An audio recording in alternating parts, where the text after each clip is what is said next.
Hey guys, welcome to Bubbleman's World. Just a quick little short message I wanted to share with you guys today. I had one of my employees call me today and ask me in regards to a video that did some explaining about the endocannabinoid system, pointing people in the right directions, how they can learn a little bit about the endocannabinoid system. So I thought as I was driving home from downtown today on my way up to the bay, I would stop here where I used to live at beautiful Sunset Marina, right between Horseshoe Bay and Squamish. Beautiful waterfront properties here, about 8 of them. And I thought, what better place to give you guys a little bit of a lowdown on the endocannabinoid system. So the endocannabinoid system is basically a signaling system that allows the body to regulate biological function through homeostasis of the immune system and the central nervous system.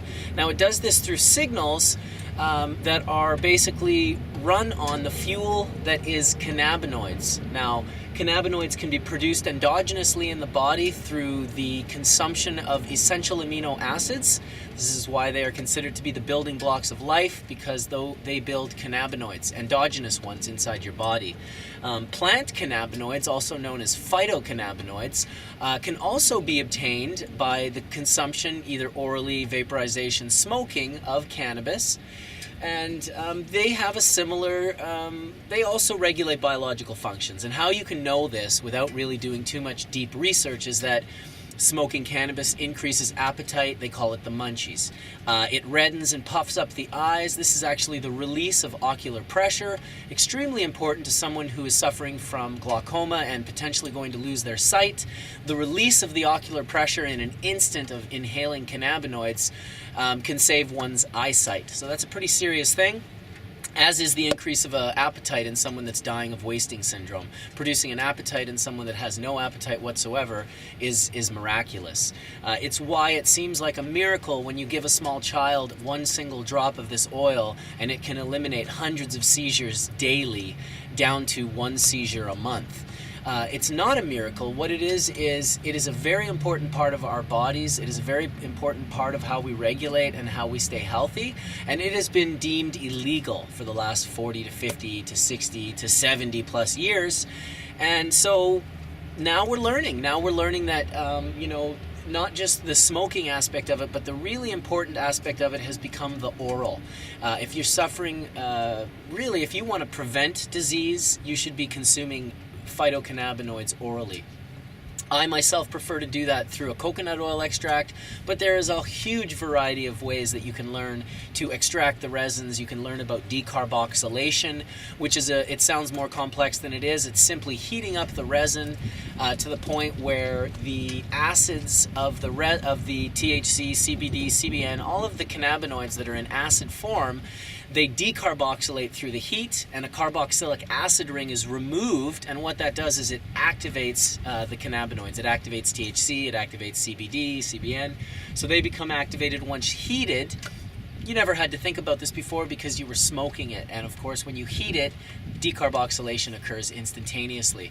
When you're baking or cooking or creating an oral extract like a coconut oil extract, we're going to be using temperatures for certain amounts of times, and I have videos on this very thing if you want to Google coconut oil hash extraction. I did a really nice YouTube video that shows you how much to use per cup of coconut, how long to leave the crock pot on for how long, and how long to leave the crock pot on for how long, and all of those things sort of taken care of in that way. And if you want to check that video, you feel free to.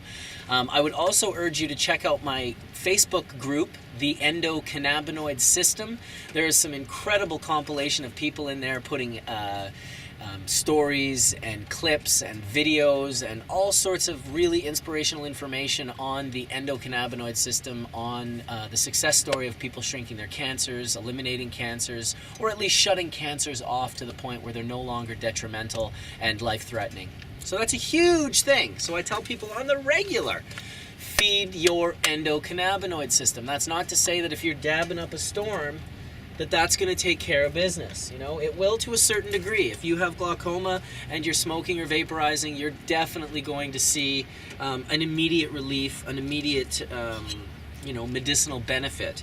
But if you've got something more along the lines of massive tumors,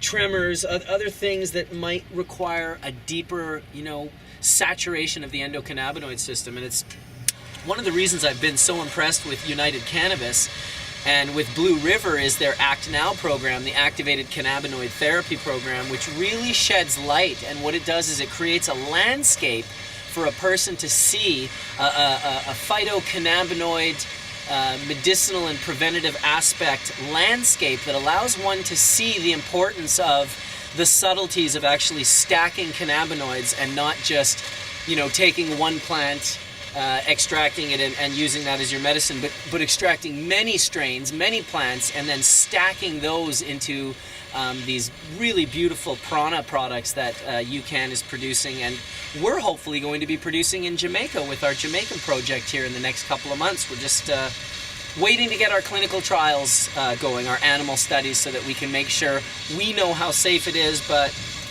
these guys have a way of doing things that you got to follow if you want to play their game, so that's what we're going to do. So now I think it's time to feed my endocannabinoid system. I got some beautiful 7-star from Horatio. Really nice sift. And it's Grape Crush. And I'm hitting it out of the Fabergé egg with the DC Glass Banger. So I think it's cooled off enough.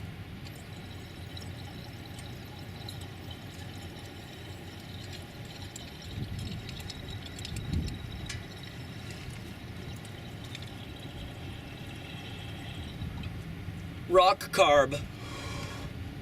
Rockstone was my pillow is the Bob Marley lyric, but how about Rock Cab?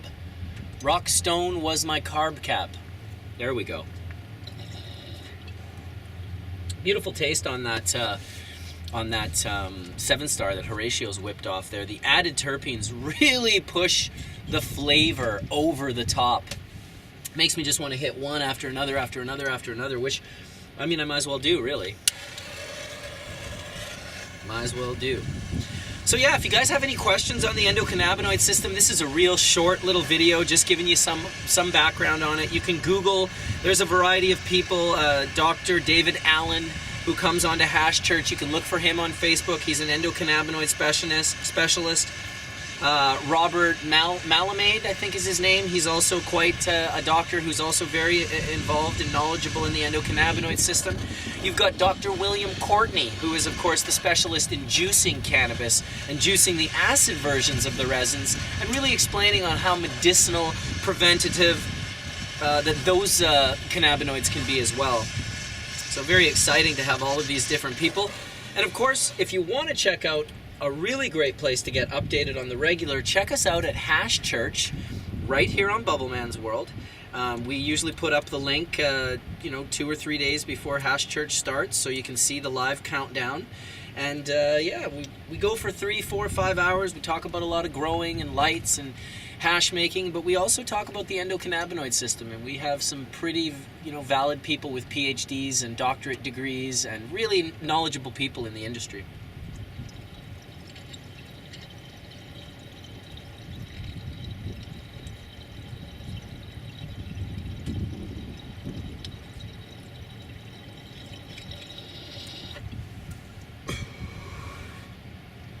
Low temp terp sif dabs are just killer. Thank you, Horatio. Loving the 7-star dabs here today. Sitting on the House Sound in beautiful British Columbia. Just to give you a quick little reference, this is probably about 5 kilometers from north of Horseshoe Bay, where the ferries take you to Vancouver Island. Right across the way, behind me, the tallest mountain in the clouds is actually the Sunshine Coast. And then to the left of that, you've got Bowen Island, and to the right of that, you have this little guy named Boyer. It's right behind me, and then the huge islands to the right of that are multiples are called Gambier Island. So, I think that's all I'm going to share with you guys today. Little endocannabinoid knowledge. Please feed yours every day, and we'll talk to you very soon on Bubbleman's World. Thanks for watching.